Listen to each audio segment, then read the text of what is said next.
I have a weird feeling about Avatar Frontiers of Pandora. As a big fan of the movies, the promise of exploring this world in a video game, especially on the back of an Ikran, sounds very exciting, and they seem to nail that feeling looking at the new gameplay. Also, exploring the lush Kinglor forest with the well-known floating mountains looks amazing, while further west we have the more darker, mysterious clouded trees where the special Kamatiri tribe hides. Like, this new region of Pandora that we've never seen before looks as varied as what we've seen in the movies, but every time they cut the gameplay or talk about the gameplay systems, I don't see the same appeal. Combat mostly seems to take place in these brown RDA facilities that are filled with convenient explosives, and next to the regular soldiers, I'm only seeing the AMP mech suits as enemies. They seem quite bullet spongy when hitting them with regular ammo, although an explosive totally helps, and another tactic seems to be to get them down to low health and then run up to them to rip the pilot out.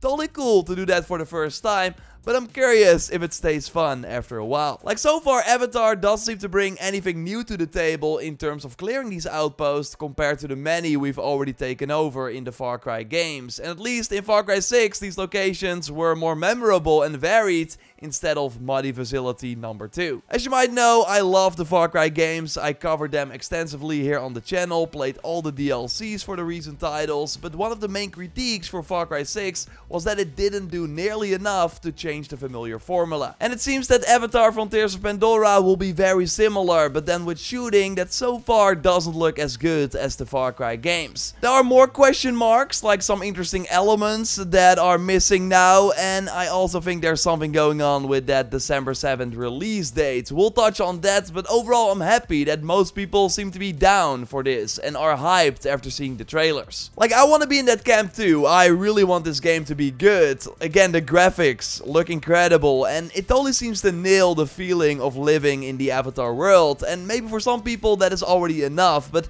I'm just not sure. Like, they did not convince me at all that this game is going to be exciting throughout the whole main narrative. I really like the story setup. So for one, we can create our own Na'vi with different body types, voices and body paint, and then we start the story as a young Na'vi and are captured by the RDA, who want to turn us against our own people and train us with human weapons and technology. We briefly see a firing range, like I would not be surprised if that is the shooting tutorial for the game, but then the Battle of the Hallelujah Mountains happens. So the humans that captured you have to leave the base, and then your teacher saves you and the others by putting them in emergency cryo sleep. 15 years later, you wake up outside of the RDA base and can then finally discover Pandora, which I think is really smart, so that both our character and we as the player can learn about the world, these tribes and their traditions together for the first time. Just like in the movies, I think that these will be some of the best moments in the game, and it already seems that the first tribe we come across, the Aranahe, will teach us how to tame our own Ikran. And if you, by the way, like the video so far, then leaving a like on it would really help me out. But yeah, it seems like we can fly very early on in the game, which is great. We can also give the Banshee a name, feed it by, for example, flying over water so it catches a fish, and we can customize it, which is also where a lot of the Assassin's Creed influences come in.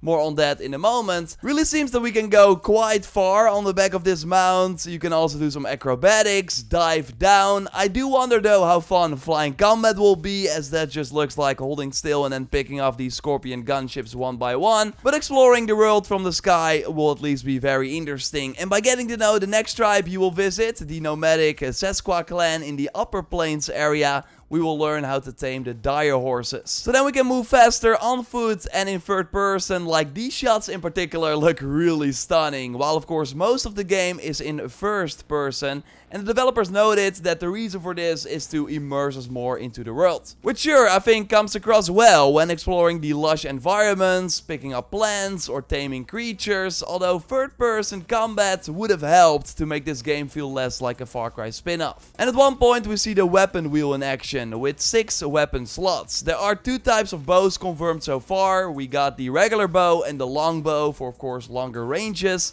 that can also shoot harpoons to easily take out helicopters. creatures. And with one press on the D-pad, you can, by the way, switch between the different ammo types in combat or in the weapon wheel. And similar to Horizon, it seems that we can also craft arrows on the fly, which is great. Another Na'vi weapon we saw in action is the spear thrower that seems to easily take care of the amp suits. But yeah, because we were trained by the humans, we can also use their firepower. So assault rifles and shotguns. And I'm curious what this gun is without any ammo. Your theory, of course, more than welcome in the comments down below. Again, the shooting still doesn't look as good as Far Cry. It just seems serviceable so far. Although this moment where we switch from the rocket launcher that's also in the game to the bow does look kinda cool. But yeah, again, I worry that just like in Far Cry, we will have an enemy variety issue. Because so far we're only seeing the soldiers, mechs and helicopters as enemies in these outposts. Now there is an interesting twist though. So of course in Far Cry, after clearing an outpost, your faction takes it over, but in Avatar there's no need for the Na'vi to occupy these facilities, so instead nature takes them. The world heals, so these outposts become overgrown, which looks awesome, and also means that the best quality material will start to grow there. Like, I'm curious if this immediately happens after clearing an outpost, or if it requires some in-game time or something for these plants to grow. And does it also mean that there won't be a way to replay these outposts, which was a big issue in Far Cry 5 in particular, where the world would just become empty at some point. Although you would think that even with all the outposts cleared, there are still many creatures to hunt. And we saw them in the footage, but overall the lack of hunting gameplay is kind of weird. Like, fighting these alien creatures is what I look forward to the most in an Avatar game. But we did not see any first-person gameplay of that at all, while it would have been great for variety's sake, as we're now only seeing weapons being used on these mechs. We did see brief footage of the Venator, just like the Hammerhead Titan, but only as like cutscenes from the looks of it. IGN did note in their video that instead of needing a large amount of a certain resource, the game is more focused on like getting one specific special item that is then, for example, required to get a new weapon or gear set. So I'm curious how hunting these big creatures will be linked to our overall progression. Again, I think it's weird that we did not at least see one battle against them in first person. We did see the player go after like smaller wildlife, but I would imagine that's mostly for regular resources that we, for example, need to cook. Because yes, there's food we can make, which also seems accessible from the weapon wheel, so it will likely be similar to Far Cry 6, where you could eat something that would then increase the amount of ammo you could carry, or give you more damage with a particular weapon, increase your movement speed, etc. There are also skills we can unlock in Avatar for similar things, like movement, stealth, mount and weapon handling. And seems that we always have to go back to a tree in one of the settlements to unlock new skills instead of being able to do it on the fly. Like, maybe I'm expecting too much, but as the first next-gen only Ubisoft open world, I thought they would also try at least some new things in terms of progression, but that doesn't seem to be the case at all. Also, when they properly revealed the game 2 years ago with the first trailer, they talked about how AI was going to be very impressive, how everyone in the camp would have like different things depending on the time of day, but also for the creatures. Whenever they are calm, they would obviously walk around trees and things like that, but when they are fleeing or attacking you or whatever, they will just go straight through the bamboo and other vegetation and completely destroy it. That sounds awesome and kind of like a big deal, but it's weird that they did not highlight any of that in the 15-minute section during Ubisoft Forward. Like, I hope it's still in the game. Right now, Frontiers of Pandora just looks like a PS4, Xbox One style Ubisoft open world game, but set in the Avatar world with the power of the newer consoles. We all see the same PS4, Xbox One blueprint in terms of additions with item packs. Like, I'm expecting a ton of them in a microtransaction store day one, with there also being a free PlayStation pack that people on Xbox and PC have to pay for. So I guess there was some sort of PlayStation deal after all. Usually a lot of microtransactions does mean that there's also a big post-launch plan with a ton of free content next to the 2 Season Pass expansions that were already announced. And I can even see them do a Lola or Reda variant so we can earn these items by playing as well. Like, I really want to be hyped hyped. I think it would be awesome to live in an Avatar world for months or maybe years after launch, and I will of course then keep you posted here on the channel on all the latest news, and high chance it will happen. I just want to share that I'm not fully feeling it yet, so I wanted to point out these red flags, with the final one totally being the release date. Like Ubisoft usually does November launches for their big games to be in front of Black Friday,